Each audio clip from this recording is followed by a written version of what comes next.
Great news! There's a quick way you can save money. Switch to Geico. Geico could help you get great coverage at a great price, and it only takes 15 minutes to see if you could save 15% or more on car insurance. Go to geico.com today and see how much you could save.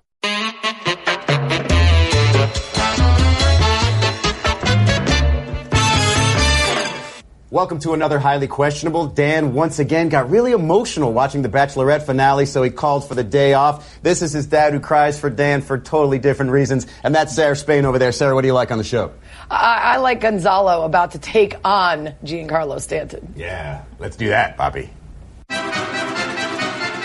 How big of a problem is the Urban Meyer Rally for Ohio State? So about 200 people showed up outside the Horseshoe for the same Urban Meyer Rally in the light of his controversy with domestic violence and firing of Zach Smith, the assistant coach. Now, normally you'd say it's problematic because it's a blind spot for the domestic violence that's actually happening here, and we're working around the actual details just to save the head coach and keep your football program at high quality here. But I'm actually not that disappointed in this. The numbers weren't very big. There was, again, only 200 people there. The sort of direction of their anger was misplaced here. They were angered at ESPN and saying it was fake news, even though the author of the story, Brett McMurphy, doesn't work for ESPN anymore. They were sort of shifting the blame to the athletic director, Gene Smith, also as if Urban Meyer couldn't actually be responsible for doing anything more than what he did once he sort of passed along the information to the higher ranks. I don't think it's that problematic when you've seen other rallies for other head coaches in other situations like Art Briles and them handing out T-shirts to save him. I don't think this is as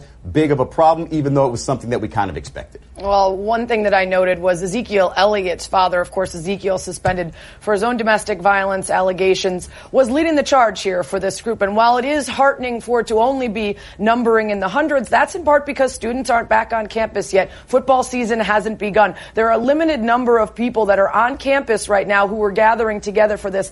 That doesn't speak to the thousands of people who have signed an online digital petition in support of Urban Meyer. What this means is what we already know, which is there will be a large group of people that, despite their morality telling them that they're choosing the wrong side in this situation because of their loyalty to an institution, are going to go out and defend Urban Meyer, even if this happened to someone they knew or some other program that they didn't like. They would be front lines saying that that person should be gone. This is nothing new. This isn't specific to Ohio State, and that doesn't give those people a pass. Each of those people needs to go home and wonder why this is a priority for them to defend this man instead of waiting for all the information and or doing a rally for victims of domestic violence. So each one of those people needs to answer to this. But Ohio State isn't any more guilty than Baylor or Michigan State or Penn State or people who defend the military or churches. We all do this about teams and institutions that we want to defend, even when morality tells us we're wrong. What do you make of Serena's post about postpartum depression? After suffering one of her worst losses ever, not just post-pregnancy, but ever, Serena Williams took to Twitter to share that she's not only suffering from the regular pains of trying to make a comeback from pregnancy, but that she's also suffering from some form of postpartum depression, and then it can last up to 3 years. She gets home from her matches and her trainings so happy to see her young daughter, but also sort of pained by the fact that she's been gone. And this is something that any parent, male or female, can relate to after a newborn baby. But the fact that she's making herself vulnerable and sharing it with everyone else not only makes everybody else feel validated in their feelings of a similar nature, but also reminds us of her greatness even more. When she's a superhero and all we think about is how easy it is for her to bust through competition and win more majors, we sort of forget that she's a real human being. And in the moments post-pregnancy where we've seen her let her guard down, it's made me respect her all the more. This is just the latest example. When we get even more insight to one of the greatest athletes this country's ever seen, this world's ever seen, we seem to learn more and more about what we like about Serena. She's letting us in. She's showing you that, hey, I can make a Wimbledon final and still be vulnerable, as Sarah said. I think one thing that's interesting here is when you look at her loss, that 6-1, 6-love loss, and you say, man, she either mentally checked out or physically something's wrong. I'm going to go ahead and say she's sort of mentally checked out because she's got a kid at home, and those things can happen to you, right? But it also makes you respect the level that she goes through at these majors, getting to the final in Wimbledon and having only the slip up in the final. There's so many different reasons for her to just say, hey, I'm going to go ahead and be a mother to my child. I'm not going to be this superstar athlete. If she still wins 2 or 3 or 4 more majors, it's going to be even more impressive, not only because she is raising a child, but she's also letting us all in and seeing what it feels like for her. And worth noting, selfishly, I read this and I think to myself, hopefully this means she'll be really vocal and open about her ups and downs, and that will make her feel more assured in returning and trying to continue to play tennis, versus if she held it all in and then at some point decided, I'm out. Because we'd all love to see her play more tennis, and it's well within her rights, and she's accomplished plenty and doesn't need to keep going for more majors. But of course, we would like to see it. So hopefully being aware of how she's feeling and being open about it will allow her to sort of balance both as she continues to be a mom and the world's greatest tennis player. What does his recent low-key approach tell you about Jim Harbaugh? So if you remember Jim Harbaugh being hired by Michigan in 2014, ever since then it seemed like he'd want to be right in front of the cameras, whether it be shirtless with khakis on playing football with other kids or doing anything to bring more attention to his football program. Well, lately he hasn't been in front of the camera as often. In fact, the most recent story you've heard about him was a former quarterback of his telling him how Harbaugh told him not to eat chicken because it's a nervous bird. That wasn't new news. That was essentially old news. So there's a column in the Free Press today wondering why Jim Harbaugh is more in the shadows now and not out in front like he used to be. And frankly, it just seems like he needed that first part to sort of brand the program again, rebrand the program, and have him say, look, we are on par with Ohio State and the Michigan States of the football world. And now, since he hasn't finished better than third in his division, it's time to really get down to work. And in that story you read, where behind the scenes he is becoming more vocal to his players, he is becoming more accessible to them, not so much to the media. He's already done that part. That part didn't really work out that great. I mean, I think it did work out pretty great. As much as we might overreact to it as the media, he did help restore the aura around Michigan. That's what they needed. And while, of course, football-wise and on the field, they haven't gotten the wins yet to validate the aura that he presents for the team, we at least see notable names transferring to Michigan. We see good high recruits wanting to go be a part of the Block M, and that's what they were missing. So he established that. Everyone knows he's there. Everyone knows the kind of program he's running. And now maybe it is about pulling back a little bit, whether that's because he thinks that's best for the program and for their success on the field, or whether he's trying to make it less about him so that criticism can't come, saying, why don't you stop focusing on sleepovers and start focusing on football? There won't be any of that criticism. But in the end, all that really matters is the results on the field, right? And personally, I like crazy, weird Jim Harbaugh. I want to hear about him sending his kids out to trick-or-treat in multiple costumes so they can get more candy. I want to hear him telling them to sprint between the houses because you got to get that candy fast, kids, because that's how I operate. So I hope this is just a phase. I want big Jim Harbaugh back, eccentric Jim Harbaugh, nervous bird Jim Harbaugh. Get all up in here. Do you think that he's quiet now? Wait until he loses to Notre Dame in the first game. Oh, man, that is their first game. We might never hear from Jim Harbaugh again.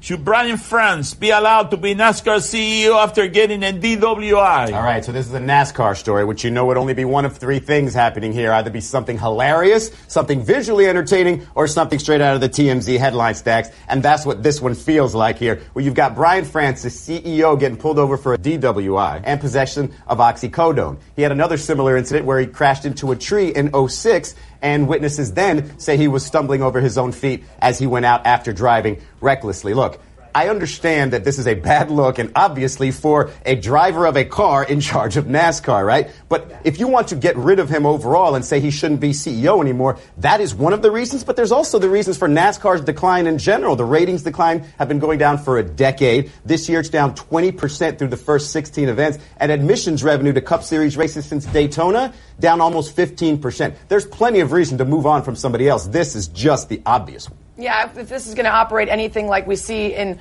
athletes' sports, where you hold on to guys and coaches that are worth enough to you despite their issues, and you're okay letting go of the ones that maybe aren't bringing as much to the table anymore. As Izzy said, the ratings issues and everything else under his watch would be maybe reason enough to think about moving on. But this specifically, this DWI and a drug charge, while he's overseeing safety in NASCAR, while he's overseeing substance abuse and drivers, these are things that are really difficult to reconcile, even if you try to argue that this was a one-off, which it doesn't appear it is because of that 2006 incident. You're also expecting people to answer to a guy that doesn't seem to have his own house in order. This feels like a pretty obvious decision for NASCAR.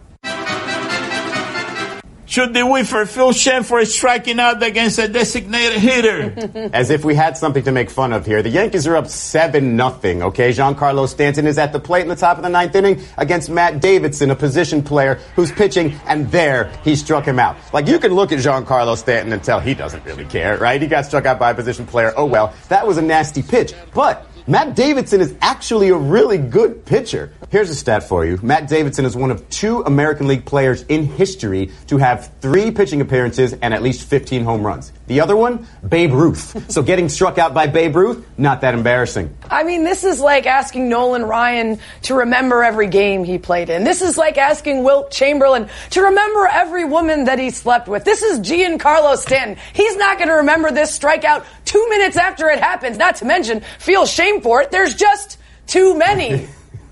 I feel that the pitcher should be embarrassed. You know, it took him 5 pitches to strike out this guy. Easy one. That's 3. Get that guy out of here. Come on, man.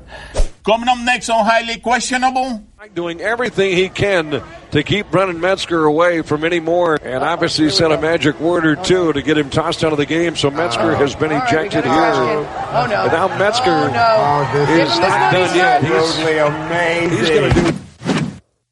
Allie's mom knew she had a strong kick even back in the womb. And from then on, Allie was always kicking a ball and saying she was going to play pro soccer. And one day, while she was kicking a ball against a wall, her skills drew even more attention. Her boss said, "Could you please stop that and get me those quarterly numbers I asked for?"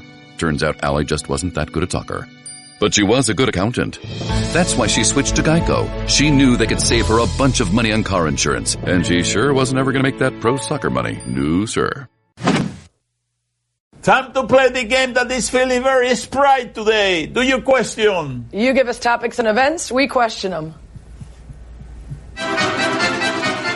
Do you question if this is a good burn? Well, I'm told this is minor league, so you probably haven't seen this on ESPN just yet. But let's check in on this batter who struck out and apparently has a decent burn. This has to be one of those wait-for-it situations here in this video. Hey, we got a called strike, we got a throw out at third, we got an ump yelling at him, Schlacht steps in. We've got some words for each other. And now he's been you're out of here. The boot. And now he's been thrown out. Minor league umpire. You can't mess with him. Got a Napoleon situation. And Brennan Metzger certainly giving Mike Jarbo an earful behind home. He really thought he saw that ball away. Slack doing everything he can to keep Brennan Metzger away from any more, and obviously said a magic word or two to get him tossed out of the game, so Metzger has been ejected here. And now Metzger is not done yet. Totally amazing. He's going to do something here with a garbage can. You're garbage. It is a real-life meme. He's saying, go to your home. Late. This man is a the crowd is saying, we hear you, Metzger. I don't know who you are, Metzger. You are a superhero. Everybody who has been struck out on a bad call has always wanted to do that. Go to your home, Sarah. Come on, that's right. Good. Home plate ump, you burnt. That call was garbage. That joke was trash. See, if Dan were here, he wouldn't be laughing at that. I think it's hilarious. Do you question if this was a good play? Here we go. We're analyzing, as I'm told, a kids' soccer game. Come on. No other information. We're always doing this. Here you We're go. always judging poor, unsuspecting. All right. Oh, right in the baby maker. Oh, got a couple of them. Oh, the trifecta! Took that kid out. He gone. This is my favorite play of all time. One to the face. There's no way. What are the odds? No way that's by accident. What are the odds? No this way is that's my not new by favorite accident. player. 2 consecutive superheroes in our clips. I think that I've seen one of those kids when he was younger. Mm-hmm. Oh, no.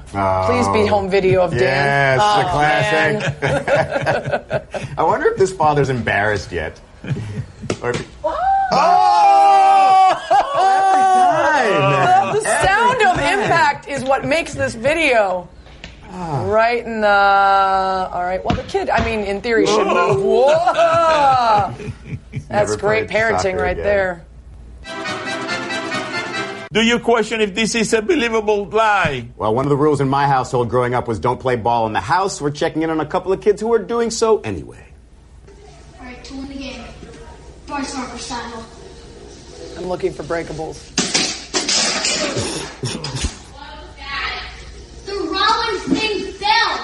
Oh, yeah, it just fell all on its own. Never mind that I just said to win the game right before that, Mom. It just magically happened. Mom, we have ghosts, Mom. We have ghosts. I'm pretty sure I went with that lie at least once. My favorite part is the kid turning around like, go ahead and turn off the camera. Let's look at that again. See if he's smart enough to delete the evidence before it's posted online. Clearly not. I think not, since we're watching it.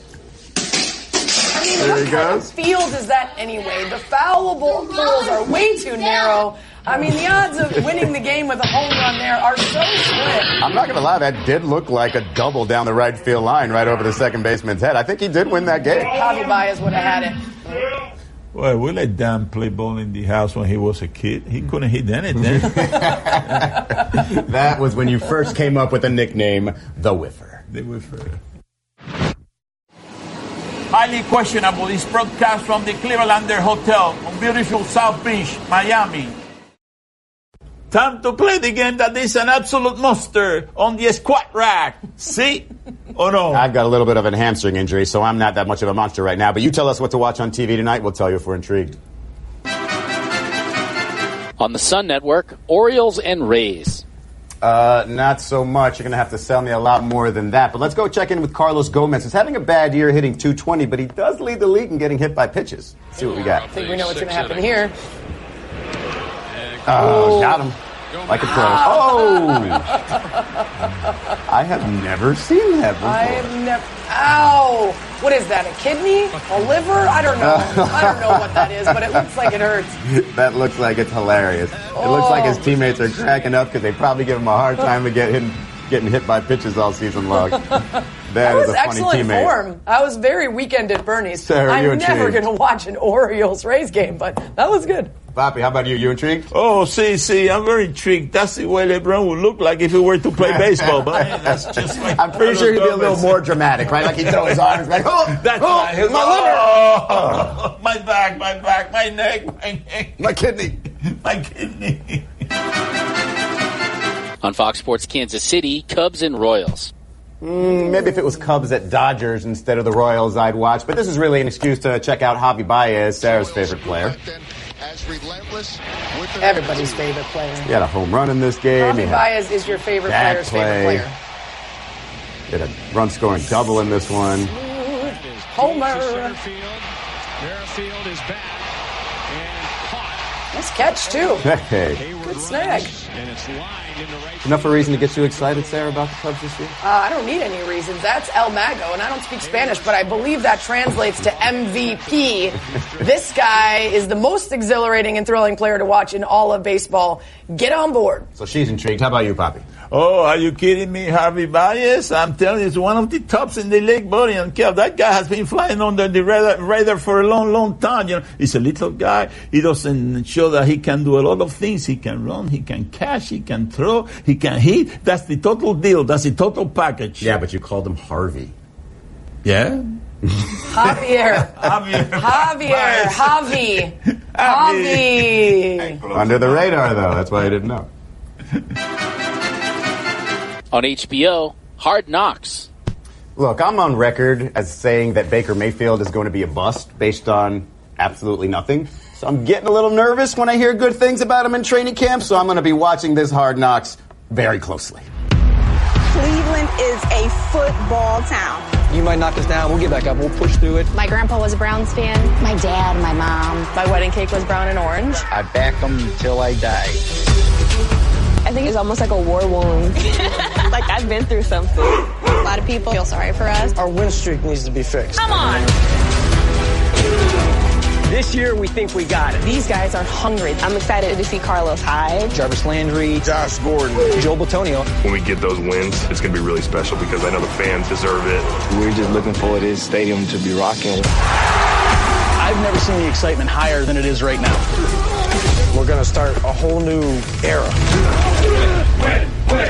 I can't even imagine what it's going to be like once we start winning. Oh, it would mean everything. It would mean more to this city than anything else. Come on, guys. This is Howard.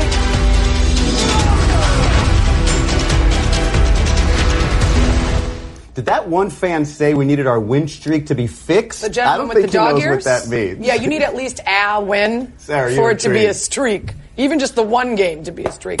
I am very intrigued because people crying about the Browns, I haven't seen that many glazed over eyes since that documentary I watched about the cult. These people need help, and I hope it comes in the form of their current team, but I'm not really sold on that. There's also an RV that only the quarterbacks are allowed in, which is very exciting. And their new slogan, and this is 100% true, is the Heartland of America. Papi, are you intrigued? Oh, see, I'm very intrigued. Are you kidding me? This is the year of the Browns. You can see it. You can feel it, through the Hard Knocks. This year the Browns are going to win 2 games. 2 games! That's going to be a hell of a year for the Browns. And they're going to have a big parade in downtown Cleveland, I'm telling you. 100% That's more than more wins. double what they won last year. That's all the time we have for today. Thank you for watching. Maybe Dan's going to stop crying enough to come back to work. I'm not sure. Thanks for watching. Boy, that guy looks familiar. Who? What are we Yeah.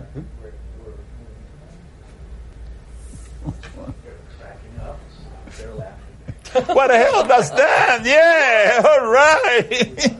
Do you think Dan knows how to ride a bike? He has to get it out of the thing. That's the most exercise he got in years. That's why he needed the day off. He needs entire days off to block out activity.